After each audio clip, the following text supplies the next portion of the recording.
What I'd like to do, I'd like to share a little story here with you. It's a very tender story. It was sent to me by someone who sends me beautiful things in the mail. And I call it the Teddy story. And I'd like to read this to you, if I can do it without tearing up. And this story illustrates this as well as anything I've ever seen. There's a story many years ago of an elementary school teacher. Her name was Mrs. Thompson. As she stood in front of her 5th grade class on the very first day of school, she told the children a lie. Like most teachers, she looked at her students and said that she loved them all the same. But that was impossible because there in the front row, slumped in his seat, was a little boy named Teddy Stoddard. Mrs. Thompson had watched Teddy the year before and noticed that he didn't play well with the other children, that his clothes were messy and that he constantly needed a bath. Teddy could be unpleasant. It got to the point where Mrs. Thompson would actually take delight in marking his papers with a broad red pen and making bold X's and then putting a big F at the top of his papers. At the school where Mrs. Thompson taught, she was required to review each child's past records, and she put Teddy's off until last. However, when she reviewed his file, she was in for a surprise. Teddy's 1st grade teacher wrote, "Teddy is a bright child with a ready laugh. He does his work neatly and he has good manners. He's a joy to be around." His 2nd grade teacher wrote, "Teddy's an excellent student, well liked by his classmates, but he's troubled because his mother has a terminal illness and life at home must be a struggle." His 3rd grade teacher wrote, "His mother's death has been hard on him. He tries to do his best, but his father doesn't show much interest, and his home life will soon affect him if steps aren't taken." Teddy's 4th grade teacher wrote, "Teddy's withdrawn and doesn't show up much interest in school. He doesn't have many friends, and sometimes he even sleeps in class." By now, Mrs. Thompson realized the problem, and she was ashamed of herself.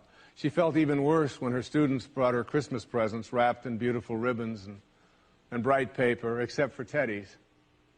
His present was clumsily wrapped in heavy brown paper that he got from the grocery bag.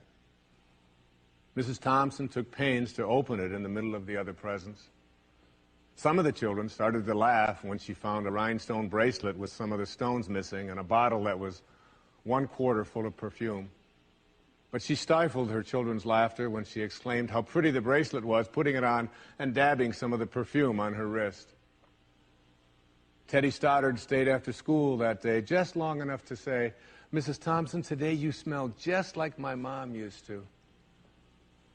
After the children left, she cried for at least an hour.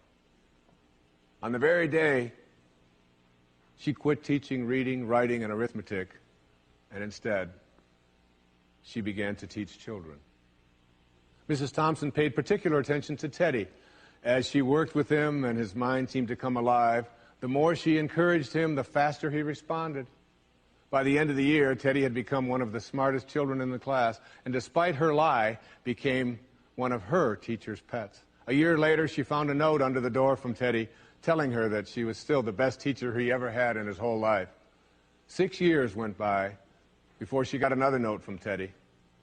He then wrote that he had finished high school 3rd in his class, and she was still the best teacher he ever had in his whole life.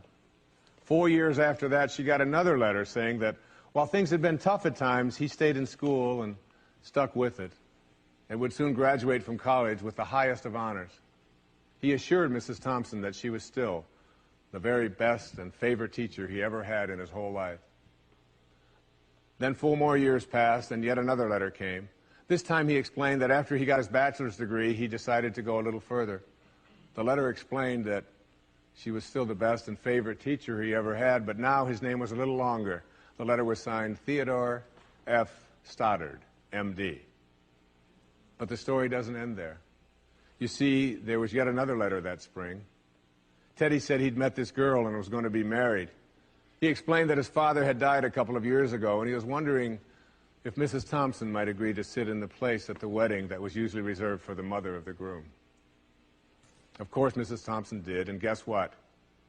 She wore that bracelet, the one with the several rhinestones missing, and she made sure she was wearing the perfume that Teddy remembered his mother wearing on their last Christmas together. They hugged each other, and Dr. Stoddard whispered in Mrs. Thompson's ear, "Thank you so much for making me feel important and showing me that I could make a difference." Mrs. Thompson came with tears in her eyes and whispered back, "Teddy, you have it all wrong. You were the one who taught me that I could make a difference. I didn't know how to teach until I met you."